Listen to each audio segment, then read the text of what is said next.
Saudari dan saudara sekalian, kembali di Kristus Medium. Kali ini kita menyambung pembicaraan tentang 4 dogma Mariologi. Dalam Kristus Medium ini, saya sudah berbicara, membahas tentang dogma Theotokos, Maria Bunda Allah, kemudian juga tentang Maria yang diangkat ke surga dengan jiwa raganya. Masih ada 2 dogma lagi tentang Maria. Kali ini kita akan berbicara tentang dogma Maria Perawan, ya. Maria yang disebut sebagai Semper Virgo, yang selalu perawan. Nanti kita akan melihat bahwa pada umumnya para bapak gereja terutama menekankan bahwa Maria itu perawan, selalu perawan. Dia perawan sebelum melahirkan, perawan ketika melahirkan, dan perawan setelah melahirkan, tetap selalu sebagai perawan. Nah, ini memang suatu tema yang tidak mudah juga ya kalau berbicara tentang Maria sebagai perawan ya.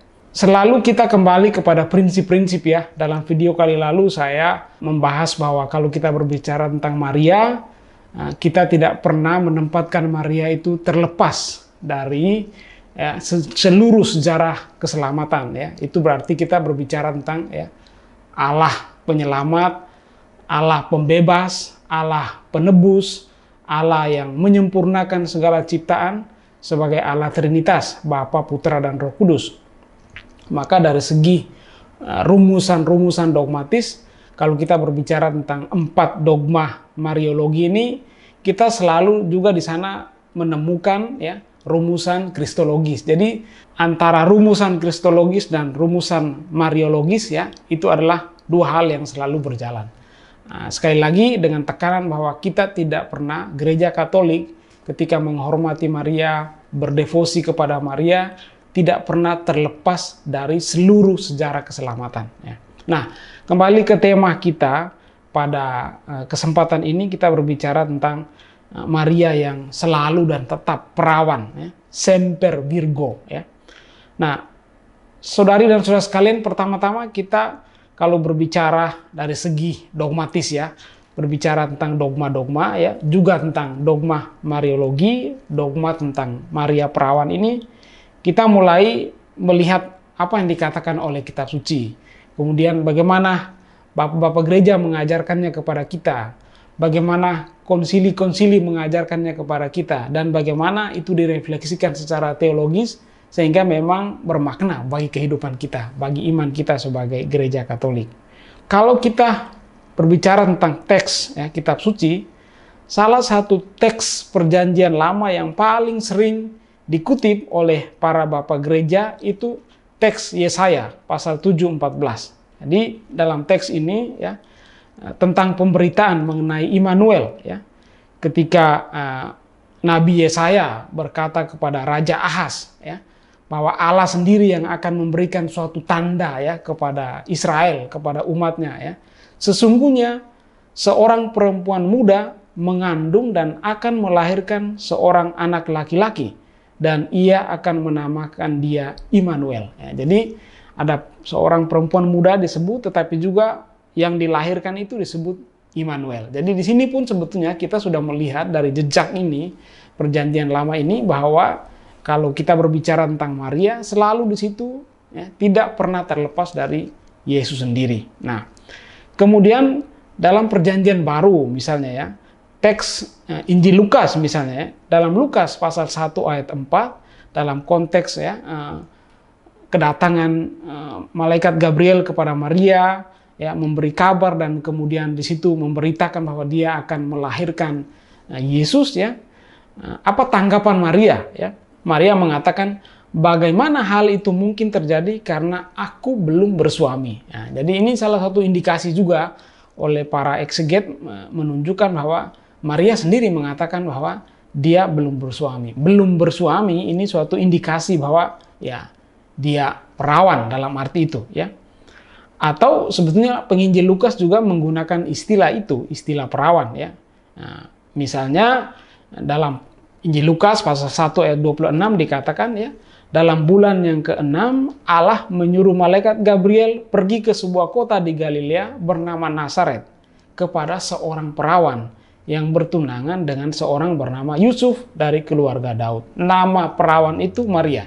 Jadi disebut perawan, kemudian dengan jelas dikatakan nama perawan itu Maria. Ya. Contoh yang lain saja, misalnya Injil Matius ya. Ini dia menunjukkan salah satu mimpi Yusuf itu ya, ketika Yusuf tahu ya bahwa tunangannya itu ya mengandung ya. Kemudian salah satu mimpinya di mana ya Tuhan melalui malaikatnya ya menguatkan, memberi peneguhan kepada Yusuf supaya dia tetap mengambil Maria sebagai istrinya ya. Dikatakan dalam Matius pasal 1, 24 sampai 25 dikatakan ya, sesudah bangun dari tidurnya, Yusuf berbuat seperti yang diperintahkan malaikat Tuhan itu kepadanya. Ia mengambil Maria sebagai istrinya, tetapi tidak bersetubuh dengan dia. Jadi ini ada penekanannya di sini ya, bahwa dia tetap mengambilnya ya, sebagai istrinya, tetapi tidak bersetubuh dengan dia sampai ia melahirkan anaknya laki-laki. Dan Yusuf menamakan dia Yesus. Nah, jadi ini indikasi. Sekali lagi, kalau kita berbicara tentang rumusan-rumusan dogmatis ya, bahasa dogmatis itu pasti berbeda dengan bahasa kitab suci ya. Jadi kita tidak bisa mengatakan rumusan-rumusan dogmatis itu kita menemukannya secara persis di dalam kitab suci. Pasti tidak ya. Jadi entah itu dogma tentang Trinitas, dogma tentang Kristologi, atau dogma tentang Mariologi ya, dogma Mariologi ya. Jadi di sini kita tetap harus membedakan. Nah, jadi kalau kita berbicara tentang dasar biblis tentang suatu dogma, itu berarti kita menemukan akarnya di sana ya. Bahwa ada petunjuk, ada indikasi ya. Ada pendasaran biblis yang memberi kekuatan, memberi legitimasi kepada para teolog untuk merefleksikan, ya, merumuskan, kemudian sampai kepada rumusan-rumusan dogmatis. Nah, saya mau dari akar biblis itu kemudian saya mau menunjukkan beberapa tokoh dari para bapak gereja yang sangat penting juga mereka ya membaca kitab suci dan kemudian mencoba merefleksikan dan menunjukkannya keyakinan mereka tentu saja ya. Ini prinsip teologis pada umumnya ya. Beriman oleh karena itu atau beriman maka mengerti. Nah, mereka para bapak gereja memegang prinsip itu ya. Nah, orang seperti Origenes misalnya, Origenes meninggal pada tahun 253 ya. Jadi kita pada abad ketiga ya di sini ya. Dia mengajarkan bahwa percaya kepada Yesus Kristus berarti percaya pula kepada Maria. Nah, itulah iman yang utuh. Nah, jadi di sini ya Kristologi dan Mariologi selalu berjalan bersama. Ya. Jika orang percaya kepada Yesus namun tidak percaya pada Maria, ia tidak memiliki iman yang utuh. Nah, jadi ya per Mariam ad Jesum ya, per Jesum ad Mariam. Jadi itu dua prinsip yang selalu tidak terpisahkan satu sama lain ya. Nah, lanjut Origenes ya, Yesus lahir dari wanita seperti manusia lain, namun tubuhnya bukan tubuh yang berdosa ya. Jadi mau menunjukkan bahwa dia sendiri ilahi dan karena itu ya keilahiannya itu berdampak juga kepada Maria yang mengandung dan melahirkan dia ya. Nah, kemudian Origenes menggambarkan tentang peristiwa adegan disalib ketika Yesus mempercayakan Maria kepada murid yang dikasihnya ya dalam Injil Yohanes ya. Dia mengatakan ya, tidak ada anak Maria yang lain ya, kecuali Yesus ya. Menurut mereka yang berpikir dengan benar tentang dia, tentang Maria. Jadi kenapa dia mempercayakan ibunya kepada murid yang dikasihnya ya? Karena Maria hanya melahirkan Yesus. Yesus yang adalah anak Allah. Kemarin kita sudah berbicara tentang Maria itu bunda Allah, Theotokos, maka ya kealahan itu, unsur ilahi itu sebetulnya datang dari ya keilahian Yesus Kristus ya dalam dogma Kristologi ya. Nah, orang lain seperti Athanasius dari Alexandria ya, meninggal tahun 373 ya. Jadi kita juga masih di abad keempat di sini ya. Dia melukiskan keperawanan Maria dari sudut pandang kelahiran Yesus juga ya. Baginya kelahiran Yesus merupakan peristiwa yang khusus ya, sebuah misteri yang melampaui batas pemahaman manusia. Ya. Berbeda dari tokoh manapun dalam Perjanjian Lama, para rasul atau para kudus, ya, Yesus lahir dari seorang perawan. Jadi tekanannya demikian. Jadi ya mau mengatakan bahwa keperawanan Maria itu sesuatu yang bersifat tetap, ya, yang terus menerus, perpetual virginity, ya, dikatakan demikian. Nah, tokoh yang lain misalnya Cyrillus, ya, dari Yerusalem, ya, meninggal 386, ya. Dia membuat katekese untuk meyakinkan para pendengarnya tentang ajaran ini, ya, Maria yang adalah, ya, dalam keyakinan iman sebagai perawan, ya. Dia memberi, ya, kontribusi yang penting juga, ya. Jadi dia memaknai peran Maria dalam peristiwa inkarnasi sebagai kepenuhan nubuat. Nah, ini tadi saya katakan bahwa teks yang sering dikutip antara lain oleh Cyrillus dari Yerusalem ini tadi. Teks Yesaya pasal 7 ayat 14 tadi, ya. Sesungguhnya seorang perempuan muda mengandung dan akan melahirkan seorang anak laki-laki dan ia akan menamai dia Immanuel, ya. Ada indikasi di sini, ada akarnya di sini, ya. Perempuan muda, dia melahirkan seorang anak, dan seorang anak itu dalam bahasa nubuat Yesaya di sini, ya, dia yang disebut dengan atau dinamai Immanuel. Nah, lalu Cyrillus dalam rangka katekese, ya, dia menyapa para pembacanya sebagai orang-orang, ya, atau, ya, orang yang belajar, ya, dalam sekolah kemurnian. Dia katakan demikian, ya. Pelajar sekolah kemurnian, murid kesucian. Nah, dia mengajak mereka untuk belajar dari tadi, ya, kemurnian persembahan diri Maria sebagai seorang perawan dalam hal ini. Ya, ya, saya mau mengutip salah satu frase dari katekese, ya, Cyrillus dari Yerusalem ini, ya. Kita mengakui bahwa sabda Tuhan sungguh menjadi manusia, bukan atas keinginan seorang pria dan wanita sebagaimana dikatakan kaum heretik, ya, melainkan menurut perkataan Injil, ya. Jadi kaum heretik itu orang yang, ya, menentang, ya, ajaran iman gereja dalam hal itu, ya. Maka dia mau menunjukkan bahwa pandangan kita itu bukan seperti pandangan kaum heretik itu, ya.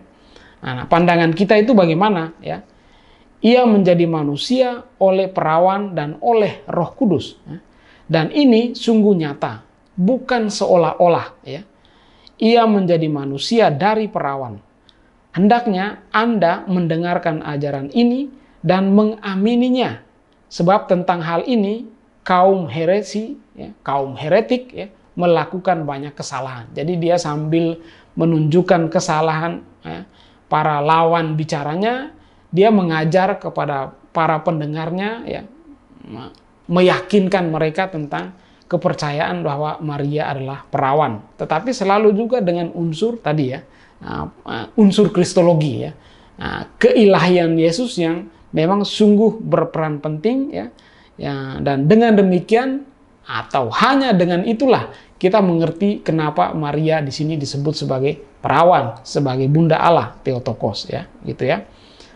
Atau juga tokoh-tokoh lain yang sering disebut, ya, dikenal sebagai bapak-bapak Kapadokia, ya, trio Kapadokia, ya, Basilius Agung, ya, Gregorius Nyssa dan Gregorius Nazianze, ya.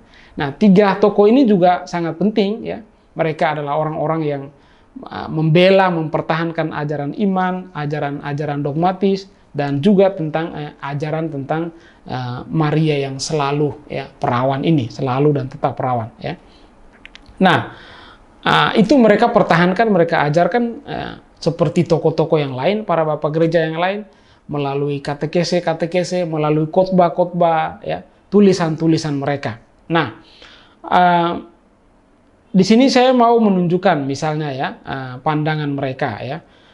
Basilius Agung misalnya, ya, dalam suatu traktat, ya, tentang kelahiran Yesus Kristus, ya, kelahiran yang kudus, dia menggambarkan Maria sebagai apa, ya?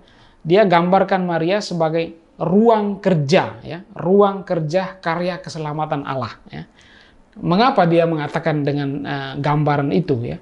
Karena dalam ruang kerja ini, yaitu rahim Maria, ya, dan dengan kuasa Roh Kudus terjadilah misteri inkarnasi, ya.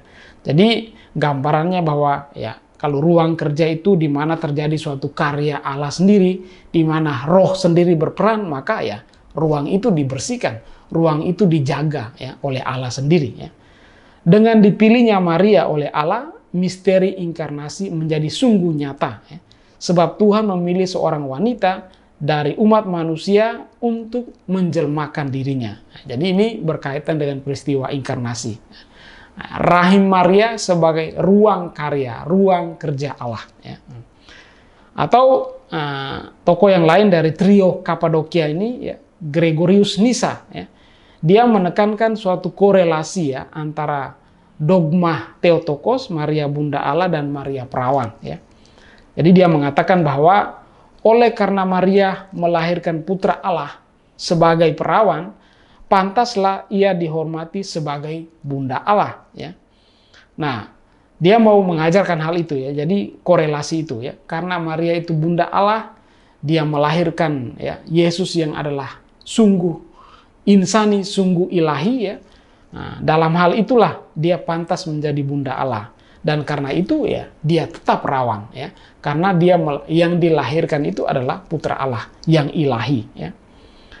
Atau orang yang lain ya seperti dua rekannya ya Gregorius ya juga menerima ajaran tentang Theotokos ya. Jadi mengajarkan tentang Theotokos ya, kemudian ya menekankan tentang keperawanan. Nah, yang menarik di sini yang saya mau katakan tentang tokoh Gregorius Nyssa ini ya, dia dengan tekanan tentang keperawanan Maria itu ya, dia mau melawan pihak-pihak yang mempunyai pandangan yang bertendensi negatif ya, yang menolak ya keyakinan gereja tentang keperawanan Maria. Ada 3 golongan yang ingin ditentang ya. Yang pertama, mereka yang berpandangan bahwa Yesus tak sungguh dikandung dalam rahim Maria dan disertai daya kuasa ilahi, tetapi Yesus itu hanya melewati saja. Ya, jadi ya, apa ya? Dia bukan sungguh-sungguh lahir, tumbuh ya, dalam rahim Maria, tetapi dia hanya seolah-olah sebagai manusia dia melewati saja rahim Maria itu. Ya. Nah, itu kelompok pertama yang ditolak. Ya. Kelompok yang kedua yaitu mereka yang berpandangan bahwa mula-mula Maria melahirkan manusia Yesus dan baru kemudian ia diberi selubung ilahi sehingga ia tampak ilahi. Nah, jadi Maria melahirkan orang yang bernama Yesus ya, manusia biasa ya. Tetapi kemudian setelah itu dia diberi suatu selubung ilahi sehingga dia tampaknya ilahi. Bukan demikian ya. Jadi ini kelompok ini juga ditentang ya. Kelompok lain yang ditentang yang ketiga yaitu mereka yang berpandangan bahwa sebetulnya ada 2 anak yang berbeda ya, yang lahir dari Bapa. Yang satu lahir dari Bapa dan yang lain lahir dari Maria. Nah, bagi Gregorius dia mau menekankan bahwa Yesus itu ya lahir ya sungguh secara ilahi, yaitu dari kuasa Roh Kudus, dan sungguh secara insani, yaitu dari rahim perawan Maria. Ya, 2 hal ini tidak terpisahkan. Maka dia mau menolak juga pandangan bahwa ya ada 2 anak, jadi yang berbeda, yang satu lahir dari Bapa, kemudian yang lain lahir dari Maria. Nah, karena itu Gregorius berbicara tentang ya pemurnian jiwa dan raga Maria sejak ia dikandung. Jadi dia melihat lebih jauh lagi ya, suatu konsekuensi cara berpikir secara teologis ya, kalau mau menekankan ya keperawanan Maria itu, ya maka dia juga menunjukkan bahwa keperawanan itu bukan sifatnya fisik ya, biologis ya, dan ini memang letak kesulitannya di mana kalau kita mendengar istilah ini, cara berpikir kita itu ke sana ya, kemurnian dan keperawanan secara fisik. Tetapi Gregorius juga melihat lebih jauh bahwa pemurnian ini berkaitan dengan seluruh diri ya, jiwa raga Maria sejak ia dikandung, sehingga dengan mengandung sabda Tuhan, rahim Maria yang telah murni itu layak menjadi kenisa sabda ya, istilah dari Gregorius Nyssa ya. Yesus bukan hanya lahir dari seorang wanita, tetapi wanita perawan yang telah dinaungi rahmat Tuhan. Dalam konteks ini, Gregorius telah mengantisipasi juga dogma Maria Immaculata. Kita pada kesempatan lain akan berbicara tentang ini, tetapi kita lewatkan dulu ya dogma Maria Immaculata. Nah, tapi di sini kita antisipasi bahwa tokoh-tokoh ya, 3 Bapak Kapadokia ini ya, yaitu Basilius Agung, Gregorius Nyssa, dan Gregorius dari Nazianze ya, berbicara tentang ya pada umumnya di sini mereka melihat bahwa Maria itu adalah ruang kerja, ruang karya keselamatan Allah, dan karena ia menjadi ruang, maka di situ ya Allah Trinitas, kalau mau dikatakan Allah Trinitas sendiri ya bekerja di situ, menunjukkan karya keselamatannya dan yang kemudian menjelma dalam peristiwa Yesus Kristus. Nah, ada juga 2 tokoh yang penting dari tradisi gereja Barat atau gereja Latin, yaitu Ambrosius dari Milan dan Agustinus Hippo ya. Ambrosius dari Milan meninggal tahun 397. Kita menemukan misalnya ya salah satu dokumen dari surat-suratnya ya. Jadi ini salah satu suratnya kepada saudarinya ya, Marcelina, yang juga kemudian memilih hidup bakti, hidup religius ya. Dan dalam interaksi mereka, dia menulis suatu surat kepada saudarinya itu. Ya. Dia memberi tekanan bahwa keperawanan Maria itu menjadi model ya, menjadi model contoh bagi hidup bakti ya, hidup yang dipersembahkan kepada Tuhan ya. Nah, siapa wanita paling luhur kalau bukan ia yang melahirkan seorang putra tanpa mengenal seorang pria? Ya, begitu ya kata-kata dia kepada saudarinya Marcelina ya. Lalu lanjut dia, Ambrosius ya, ia perawan, bukan hanya tubuhnya, tetapi hatinya pula. Ya. Dan ia pun menegaskan demikian, Ambrosius ya, wanita ini adalah model keperawanan. Ya.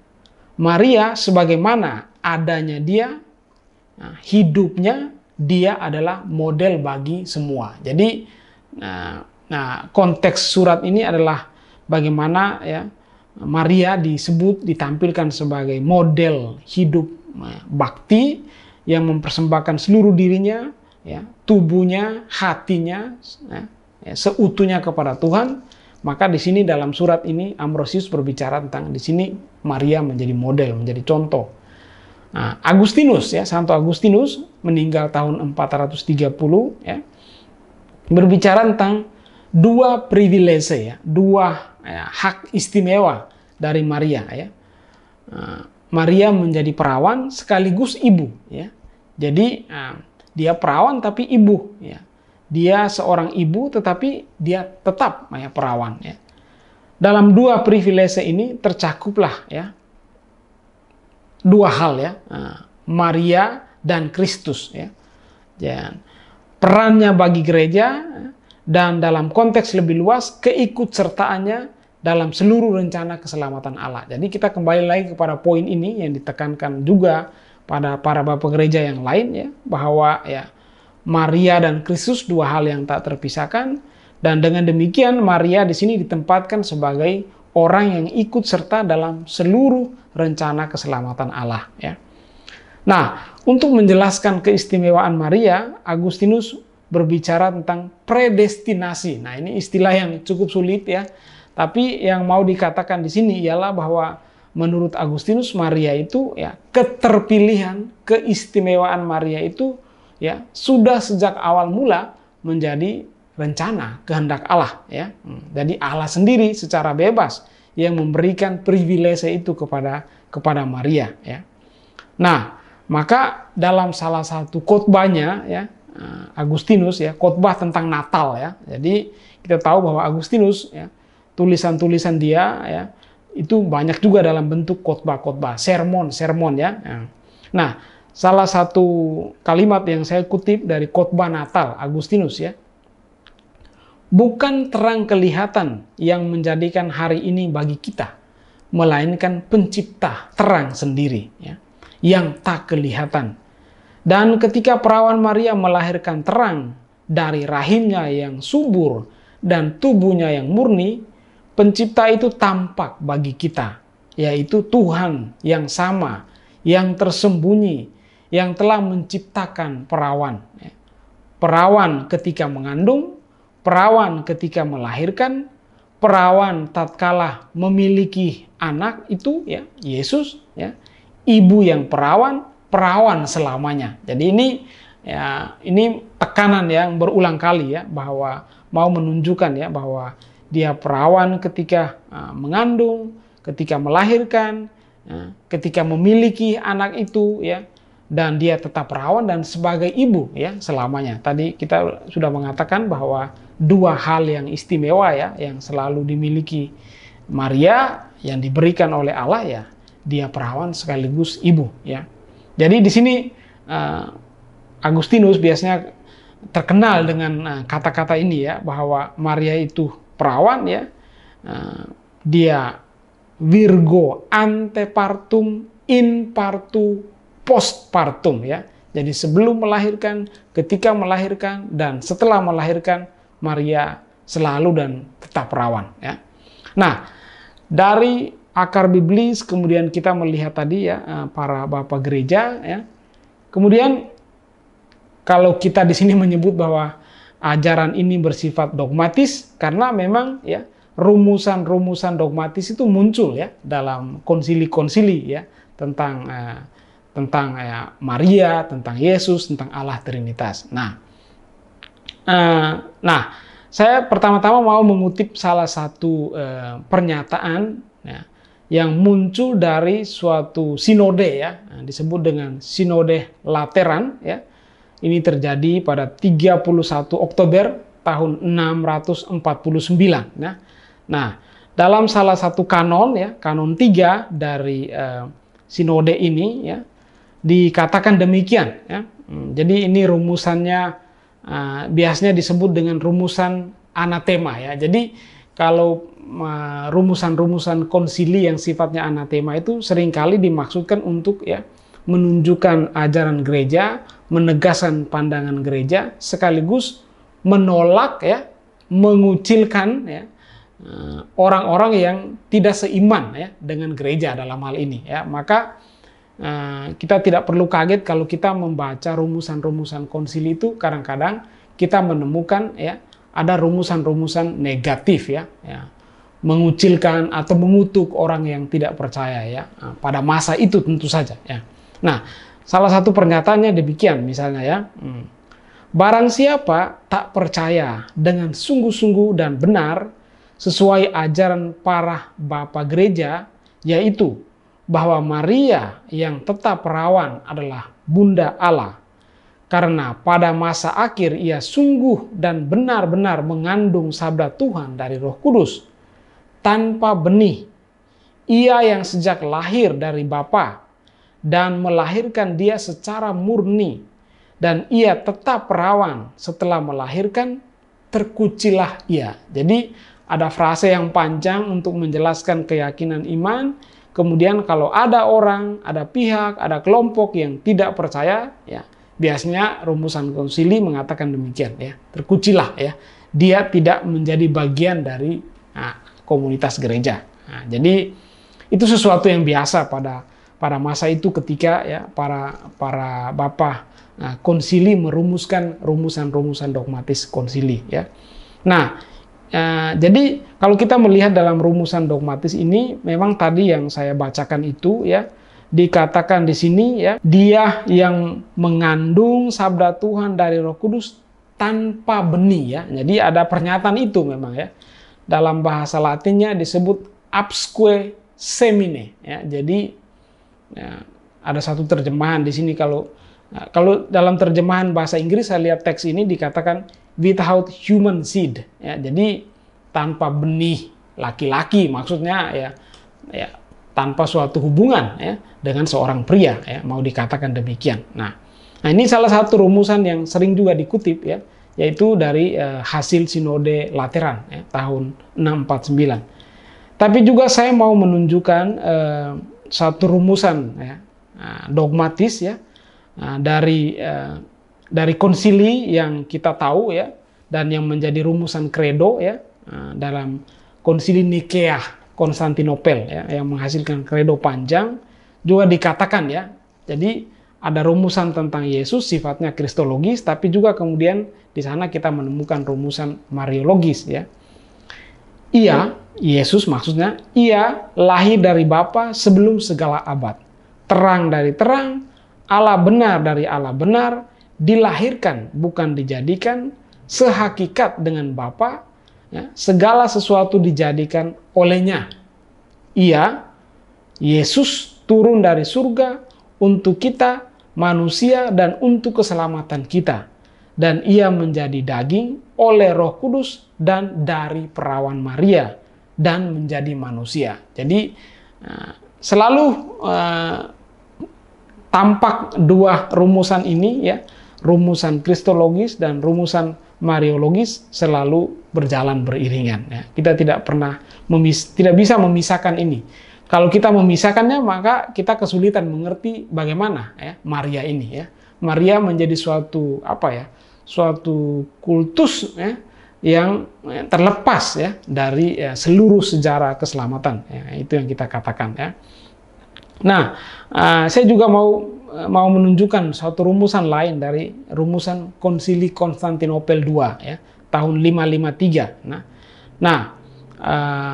Saya hanya mau mengambil yang pendek saja, salah satu pernyataan ya.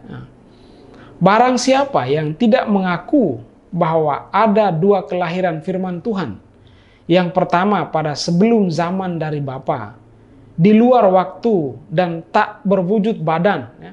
Dan yang kedua pada masa terakhir kita, ketika ia turun dari surga, menjadi daging dalam bunda Allah, dan lahir dari Maria yang suci dan mulia, dan yang tetap perawan, terkucilah ia. Ya. Jadi ini juga suatu rumusan anatema yang intinya sama, mau menegaskan bahwa Maria yang melahirkan ya Yesus yang sungguh anak Allah itu ya, Maria itu ya, dia bunda Allah, Theotokos, dia ibu gereja, dan dia tetap ya, dan selalu ya perawan ya.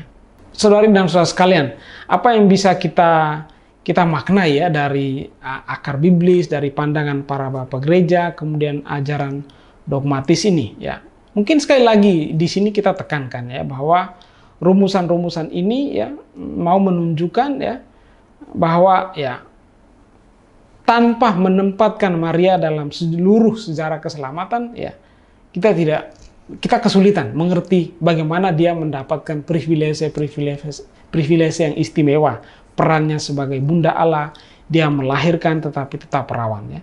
Jadi Maria mengandung Yesus putra Allah, maka ia dimurnikan oleh kealahan Yesus ya. Yesus adalah putra Allah, artinya ia memiliki kesucian yang tertinggi, dan dalam rahim Maria kesucian Yesus itu ya terungkap, termanifestasi, terwujud dalam keperawanan Maria. Nah, Yesus itu ilahi, dia adalah ya dia murni dalam tingkat yang paling luhur, maka kalau dia dilahirkan dalam perawan Maria, tadi ingat ya, apa yang dikatakan oleh trio Kapadokia ya. Maria itu ruang kerja, ruang karya keselamatan Allah. Maka dia dimurnikan, ia dilindungi ya. Dia selalu mendapat yang istimewa dari Allah ya. Jadi kalau kita membayangkan apakah ada ciptaan, ada manusia yang sungguh-sungguh mendapat privilege yang istimewa dari Allah ya. Dalam keyakinan iman kita, Maria lah yang menjadi model, yang menjadi contoh iman kita ya. Nah, dogma ini mau menunjukkan tadi ya bahwa keperawanan Maria itu adalah keperawanan sebelum melahirkan ya, itu artinya Maria mengandung dari Roh Kudus tanpa diperanakan oleh seorang pria, seorang bapa ya, nah, yang insani ya. Keperawanan waktu melahirkan artinya rahim Maria tetap utuh ketika Yesus ya, lahir dari dia. Ya. Keperawanan sesudah melahirkan berarti Maria tidak pernah bersetubuh sehingga juga tidak akan ada, menurut gereja Katolik, tidak ada saudara kandung dari Yesus. Ya. Nah ini juga suatu tema yang menarik juga ya. Mungkin lain kali kita akan membahasnya, pertanyaannya, apakah Yesus memiliki saudara-saudara kandung? Nah ini ada pertanyaan-pertanyaan lain yang juga akan menarik. Tapi tentang dogma Maria perawan kiranya demikian ya. Dia perawan sudah selalu ya, oleh karena dipilih oleh Allah mendapatkan rahmat yang istimewa, maka sebelum melahirkan, ketika melahirkan, sesudah melahirkan, Maria itu semper Virgo Maria. Kita mohon kepada Maria, Maria yang perawan, dia yang seluruh dirinya dipersembahkan kepada Tuhan. Dalam hal ini dia menjadi model, menjadi contoh, menjadi ibu kita. Semoga dia mendoakan kita, dia mendengarkan apa yang menjadi permohonan-permohonan kita, dia turut berdoa bersama kita, dan dengan perantaraan Yesus putranya, doa-doa kita, persembahan diri kita juga sungguh berkenan kepada Allah. Salam untuk kita semua, semoga Tuhan memberkati saudari dan saudara sekalian.